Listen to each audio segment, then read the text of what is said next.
And आपको पता है कि आपको चैनल को सब्सक्राइब कर देना है, लाइक कर देना है, शेयर कर देना है अपने फ्रेंड्स के साथ जिनको अभी तक नहीं पता कि हम लोग ने ये चैप्टर स्टार्ट किए हुए हैं, ठीक है, ताकि उनको भी पता चले। नाउ आप हमारी ऑनलाइन क्लासेस भी ज्वाइन कर सकते हैं जिसकी सारी डिटेल्स वीडियो के एंड में है। तो चलिए स्टार्ट करते हैं विदाउट एनी डिले अपना न्यू और वेरी वेरी इम्पॉर्टेंट जो है हमारा टॉपिक और चैप्टर। ये जो चैप्टर है जो 8.2 एक्सरसाइज है, ठीक है ना। तो मैं पहले से आपको बता दूं कि ये जो एक्सरसाइज है ना 8.2, अगर ये आपने समझ ली तो आपका पूरा का पूरा फुल जो आपका 8 चैप्टर है वो आपका कंप्लीट हो जाएगा। सो इसको बहुत ही ध्यान से देखिएगा। आगे जाके हम लोग ये कॉन्सेप्ट फिर 8.3 में यूज़ करेंगे। तो सारे कॉन्सेप्ट जो हैं वो एक दूसरे के रिलेटेड हैं। 8.1 का हाफ कॉन्सेप्ट हम इसमें लेंगे, फिर 8.2 का इसमें, फिर आगे चलते रहेंगे। और पूरी जो एक्सरसाइज है वो है कनेक्टेड। कुछ ये बहुत ही ज़्यादा कनेक्टेड एक्सरसाइज है जिसकी वजह से हमें क्या करना होता है, हमें एक एक्सरसाइज को पूरे के पूरे उस पर कमांड हासिल करनी ही होती है, ठीक है। सो चलिए विदाउट एनी डिले हम लोग स्टार्ट करेंगे अपना इंट्रोडक्शन। तो बहुत ही एक्साइटमेंट हो रही है मुझे इसके इंट्रोडक्शन देते हुए कि ये मेरा फेवरेट टॉपिक है एंड बहुत ही मज़ेदार टॉपिक है अगर हम लोग बोले तो। सोल्यूशन ऑफ, कुछ ज़्यादा साफ साफ लिखते हैं थोड़ा सा, solution of non homogeneous linear differential equation, ठीक है। सो अब हम लोग थोड़ा सा इसको शॉर्ट लिख देंगे ताकि हमारे पास जो है नीचे इंट्रोडक्शन के लिए बचे जगह। तो सबसे पहले हमें पता होना चाहिए कि हम लोग ने जो लीनियर ऑपरेटर यूज़ किया था पीछे वाले में, ठीक है, लीनियर LINEAR लीनियर ऑपरेटर, ठीक है। तो सबसे पहले जो हमने लीनियर ऑपरेटर यूज़ किया था, तो अगर आपको याद हो हमने वो उसको डी यूज़ किया था, ठीक है। नाउ हम क्या करेंगे, इसका उल्टा लेंगे। अब हम लोग लेंगे इनवर्स, VERSE इनवर्स ऑपरेटर। अब हम लोग यूज़ करेंगे एक इन्वर्स ऑपरेटर जिसको हम लोग बोलेंगे 1/f ऑफ डी। इन्वर्स की बात हो रही है यानी डिवीजन की बात हो रही है। 1/f ऑफ डी जो है हम लोग लेंगे एक इन्वर्स जो है हमारा ऑपरेटर, इसको हम लोग यूज़ करेंगे। अब कहाँ यूज़ करेंगे ये भी मैं आपको बता देती हूँ। इसको हम लोग यूज़ करेंगे कॉम्प्लीमेंट्री सोल्यूशन में। कॉम्प्लीमेंट्री यहाँ पर मैं बता देती हूँ, कॉम्प्लीमेंट्री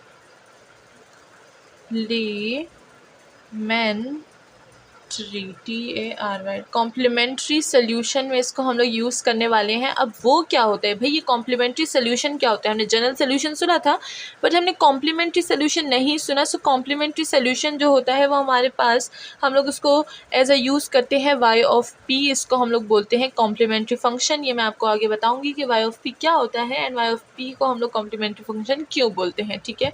सो सबसे पहले तो हमें लीनियर ऑपरेटर और इन्वर्स ऑपरेटर की जो है हमने बात कर ली है। नाउ हम लोग अगर आगे बढ़े तो यहाँ पर हमारे पास कुछ 3 से 4 केसेस हैं जिसको हम लोग ना non homogeneous linear equation, differential equation के लिए यूज़ करते हैं, ठीक है। सो यहाँ पर हम लोग बोल देंगे solution of non homogeneous linear differential equation, ठीक है। लीनियर डिफरेंशियल इक्वेशन के लिए हम लोग क्या यूज़ करते हैं, कुछ केसेस। वो केसेस क्या क्या है? सबसे पहले केस जो है हमारे पास केस 1 है हमारे पास।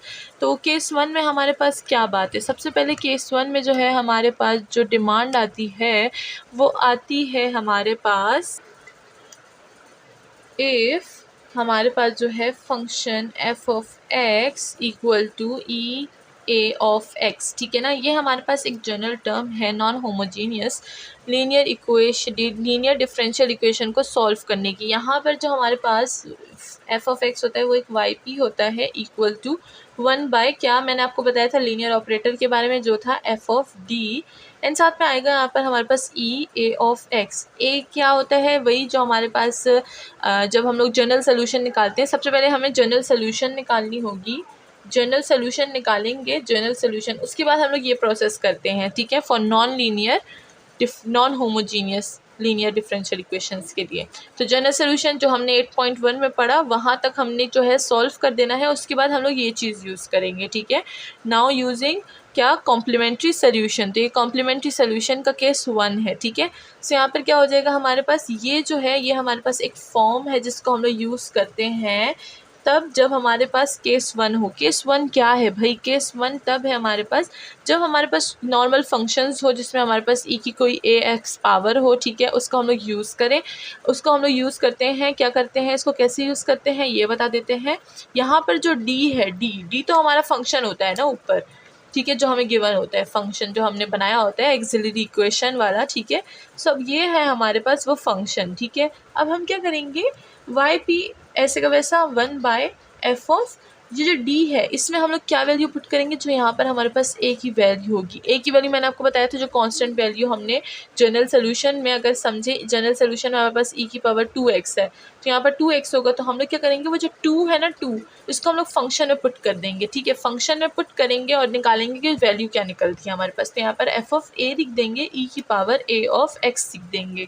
तो ये हो गया फॉर्म हमारा केस नंबर 1, ठीक है। अब इसकी एग्जाम्पल करेंगे तो हमें केस 1 की जो एग्जाम्पल है वो फिर समझ आ जाएगी एंड हमें पता चल जाएगा कि हम लोग किस तरह से solution of non homogeneous linear differential equation solve करते हैं। सो इधर घबराएं मत, ये बहुत ज़्यादा आसान चीज़ है और मैं केस के साथ साथ ही जो एग्जाम्पल करवाती रहूँगी ताकि आपको ज़्यादा प्रॉब्लम ना हो एंड आपको जो है इसमें ज़्यादा कन्फ्यूजन भी ना हो। तो अभी हम लोग ये रखते हैं माइंड में, इसको नोट डाउन कर लीजिए। नाउ इसकी जो एग्जांपल नंबर 1 करते हैं, तो बुक में अगर आप देखें तो एग्जांपल नंबर 1 है हमारे पास, तो मैं वही एग्जांपल से सॉल्व करूंगी केस 1 को, ठीक है।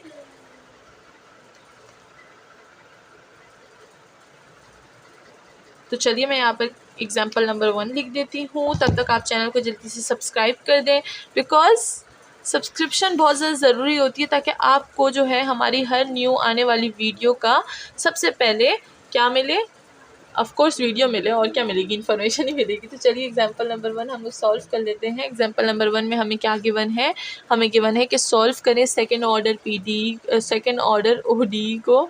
सो ये हमारे पास d of x square plus ये माइनस है -3 dy/d of x plus 2y e की पावर, ये हो जाएगा हमारे पास 3 ऑफ x। इधर हमें इक्वलिटी का गिवन है कि ये हमारे पास क्या है, 3x के इक्वल है। सो एक बार ये मैं आपको दिखा भी देती हूँ। हम लोग कर रहे हैं ये वाली एग्जाम्पल, ठीक है, ये वाली एग्जाम्पल हम लोग कर रहे हैं। तो चलिए इसको सॉल्व कर लेते हैं। बुक को मैं साइड पे रख दूँ, उसमें बुक मार्क रख दूँ ताकि हम लोग फिर से मिस प्रिंट ना हो जाए, ठीक है। तो चलिए अब स्टार्ट करते हैं। सबसे पहले हमने क्या बनाना है, इसका हम लोग ने सबसे पहले इसमें लीनियर ऑपरेटर को पुट कर देना है जैसे हम लोग ऑलरेडी करते आते हैं। 8.1 की जो है मेथड सबसे पहले यहाँ पे यूज़ करेंगे, मेथड 8.1, ठीक है। सो 8.1 का मेथड यूज़ करेंगे, ये हो जाएगा d² -3 + 2, अच्छा d +2 और साथ में जो y है उसको कॉमन ले लेंगे एंड ये हो जाएगा हमारे पास क्या, e की पावर 3 ऑफ x के इक्वल। नाउ करेक्टरिस्टिक इक्वेशन बनाएंगे, ठीक है।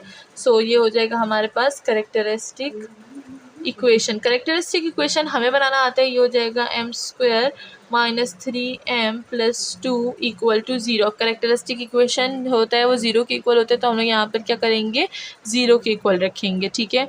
अब यहाँ पर हम लोग रूट्स निकाल लेंगे। तो रूट्स कैसे निकालेंगे, ये हो जाएगा हमारे पास m, अगर हम लोग इसको d में यूज़ करें तो ज़्यादा सही है, ठीक है। तो यहाँ पर भी हम लोग d में ही, चलिए इसको करेक्टरिस्टिक में भी d में ही लिख देते हैं क्योंकि बुक वाले ने d में यूज़ किया है तो हम लोग भी इसको d में यूज़ कर लेते हैं, ठीक है। तो ये हो जाएगा हमारे पास d -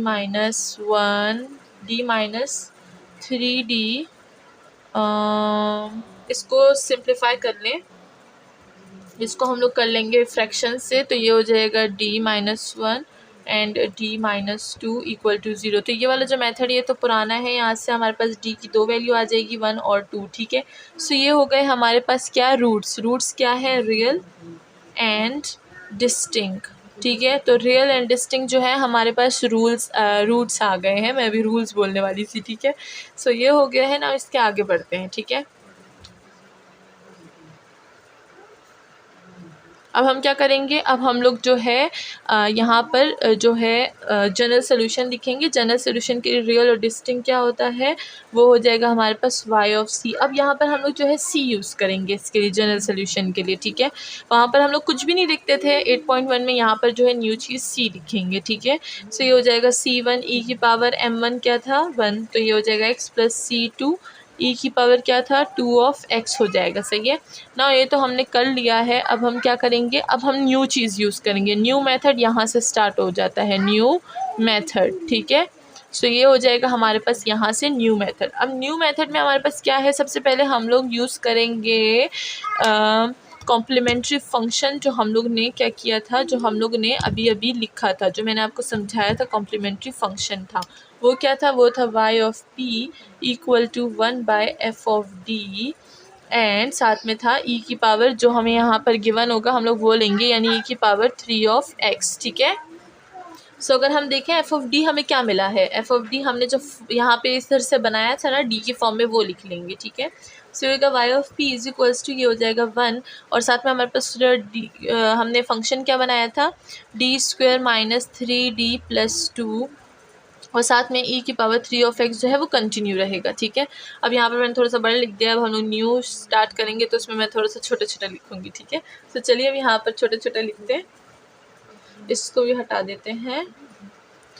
फिलहाल हम लोग केस 1 कर रहे हैं। मैंने यहाँ क्या लिखा था, y of p equal to 1 by, और साथ में मैंने क्या लिखा था, function D square minus 3d plus 2, और ये पूरे इधर होगा और यहाँ पर आएगा e की पावर 3 ऑफ x, ठीक है। अब हम क्या करेंगे, मैंने जो कहा था कि यहाँ पर जो कांस्टेंट होगा, जो यहाँ पर कांस्टेंट होगा वो हम लोग नीचे फंक्शन में पुट करेंगे। तो यहाँ पर 3 है तो हम क्या करेंगे, y of p equal to 1 by, ये क्या हो जाएगा 3 स्क्वायर हो जाएगा माइनस 3, और ये 3 हो जाएगा प्लस 2 हो जाएगा, एंड ये यहाँ पर एज इट इज़ रहेगा e की पावर 3 ऑफ x में, ठीक है। अब यहाँ पर भी हमने कर दिया है, ये हो गया। अब इसमें क्या हो जाएगा, 3 3 9, ये क्या हो जाएगा हमारे पास 9, तो 9 9 सर क्या हो जाएगा 0, एंड ये 2 बच जाएगा, तो यहाँ पर 1/2 रह जाएगा। e की पावर 3 ऑफ x जो है वो हमारे पास यहाँ पर रह जाएगा। सो ये हो गया हमारे पास फाइंड, और इसी को हम लोग बोल देंगे e की पावर 3x डिवाइडेड बाय 2। तो ये हमारा yp हो गया, यानी हम लोग है रिक्वायर्ड जनरल सोल्यूशन जो है वो हमारा क्या हो जाएगा, वो कुछ इस फॉर्म में होगा, y is equals to y of c plus y of p, ठीक है ना। तो हम लोग ने y ऑफ c जो शुरू में निकाला था, फिर y ऑफ p जो भी हमने निकाला है, इन दोनों को हम लोग ऐड करके जनरल सोल्यूशन यानी y बना लेंगे। ये एक जनरल सोल्यूशन की फॉर्म है, तो इसको आप याद रखिएगा, ठीक है। Non homogeneous linear differential equation को हम लोग इस तरह के जनरल फार्मूले में लिखते हैं। पहले yc निकालते हैं, देन yc यानी complementary function, then y of p क्या होता है हमारे पास, पार्टिकुलर इंटीग्रल फंक्शन, ठीक है। सो पार्टिकुलर इंटीग्रल फंक्शन हो गया, कॉम्प्लीमेंट्री फंक्शन हो गया, दोनों को प्लस करेंगे और हमारे पास जो है आंसर आ जाएगा, सही है। अच्छा, स्टार्टिंग में मैंने शायद yp को गलती से कॉम्प्लीमेंट्री फंक्शन बोल दिया था, ठीक है। तो असल में जो हमारे पास हम लोग जो जनरल सोल्यूशन रियल और रूट्स की निकालते हैं, जो रूट्स पे हम लोग जो है जो जनरल सोल्यूशन रूट्स की निकालते हैं, जर्नल सोल्यूशन जो हम लोग रूट्स पे निकालते हैं उसको yc बोलते हैं, यानी कॉम्प्लीमेंट्री फंक्शन। मैं एक बार दोबारा से बता देती हूँ, फिर मैं आंसर लिखती हूँ, ठीक है। मुझे ऐसा लगता है कि स्टार्टिंग में मैंने थोड़ा सा मिस कर दिया था ये चीज़, कॉम्प्लीमेंट्री फंक्शन, कॉम्प्लीमेंट्री सोल्यूशन, ठीक है। इसको complementary solution y of c, जो हम लोग रूट्स का जनरल फॉर्मूला जो लिखते हैं ना, उसको हम लोग y ऑफ c यानी कॉम्प्लीमेंट्री फंक्शन बोलते हैं। और फिर जब हम लोग y ऑफ p यूज़ करते हैं तो इसको हम लोग बोलते हैं पार्टिकुलर इंटीग्रल, ठीक है। तो इसको हम लोग पार्टिकुलर इंटीग्रल बोलते हैं। और इसका जनरल सोल्यूशन क्या होता है, नॉन होमोजीनियस लीनियर इक्वेशन का, ये हो जाएगा y of c plus y of p, ठीक है। तो y ऑफ c की जो वैल्यू आई थी, y ऑफ p की जो वैल्यू आई थी, इनको प्लस करके आप लिख दे general solution for non homogeneous linear differential equation, ठीक है। सो होप कि अब वो जो मिस्टेक जो शुरू में थी वो आपने अपने जो रजिस्टर्स हैं उनको ठीक कर दी होगी, ठीक है। सो नाउ आगे बढ़ते हैं, आंसर लिखते हैं। आंसर किस तरह से हो जाएगा हमारे पास, जनरल फॉर्म क्या है non linear homogeneous differential equation की ये, तो हमारे पास y इक्वल हो जाएगा y ऑफ c, हमारे पास क्या आया था c1 e की power x plus c2 e की power 2x plus y of p क्या आया था, वो था हमारे पास e की power 3 of x divided by 2 and this is called the general equation. Case 1 जो है हमारे पास जो है केस 1 वो सॉल्व हो चुका है। अब केस 1 में भी हमारे पास एक और चीज़ आती है, ठीक है। केस 1 मैंने क्या बताया था आपको, वाई पी इक्वल टू, यहाँ पर दूसरा मार्कर यूज़ करते हैं, Y P equal to 1 by F of D, और ये था e की पावर a ऑफ x, ठीक है। तो ये था हमारे पास केस 1, तो हम लोग a इधर पुट करते हैं तो y ऑफ p आ जाता है 1 बाय एफ ऑफ a और e की पावर a x। अगर हमारे पास f ऑफ a इक्वल ना हो 0 के, तब हम लोग ये केस यूज़ करते हैं। तो केस 1 में अगर आप देखें, केस 1 में भी हमारे पास पार्ट ए है ये, ठीक है। अब पार्ट बी सॉल्व करेंगे, मतलब सॉल्व क्या करेंगे वो मैं आपको सिर्फ बता देती हूँ, क्योंकि वो हम लोग फिर एक्सरसाइज में सॉल्व करेंगे तो फिर वहाँ पर जो है हमारी प्रैक्टिस हो जाएगी, ठीक है। सो ये तो हाँ हमारे पास पार्ट ए, अगर एफ ऑफ ए ज़ीरो ना हो, इक्वल ना हो 0 के, ठीक है। अब पार्ट बी हमारे पास क्या है, पार्ट बी हमारे पास डिफरेंट है। पार्ट बी में है कि अगर जो एफ ऑफ ए है वो हो गया 0 के इक्वल, देन क्या करेंगे, ठीक है। अब अगर देखें आप, अगर मैं इधर जो है 0 लिख दूँ, 1/0 क्या होता है, एक इनडिटर्मिनेट फॉर्म, और 1/0 अगर हम लोग देखें तो वो हमारे पास इन्फिनिटी और इनडिटर्मिनेट फॉर्म आता है, तो हम लोग इसको यूज़ नहीं कर सकते। देन हम लोग क्या करेंगे, देन नीचे वाले फंक्शन का हम लोग क्या करेंगे, वाई ऑफ पी, हम लोग नीचे वाले फंक्शन का डेरिवेटिव निकालेंगे, ठीक है, डेरिवेटिव, और ऊपर वाले फंक्शन के साथ हम लोग क्या करेंगे, ऊपर वाले फंक्शन के साथ हम लोग मल्टीप्लाई कर देंगे एक्स को, ठीक है। इधर हम लोग मल्टीप्लाई करेंगे एक्स को और e की पावर a ऑफ x, और नीचे वाले फंक्शन का हम लोग जो है डेरिवेटिव निकाल देंगे, ठीक है। और तब तक निकालते रहेंगे जब तक हमारे पास नीचे जो फंक्शन है वो 0 नॉट टू 0 हो जाए, नॉट इक्वल टू 0 हो जाए, ठीक है। अब दोबारा से ये वाली जो चीज़ है मैं थोड़ी सी, जो केस बी जो है वो थोड़ा सा यहाँ पर एक्सप्लेन कर देती हूँ, क्योंकि ये हमारी एक्सरसाइज में बहुत दफ़ा आया हुआ है, ठीक है। सो केस 1 का जो है पार्ट बी अब हम लोग सॉल्व करेंगे। If y of p equal to 1 by F of a and e की power a of x, if f of a equal to 0। So हम लोग क्या करेंगे, हम लोग जो है डिनोमिनेटर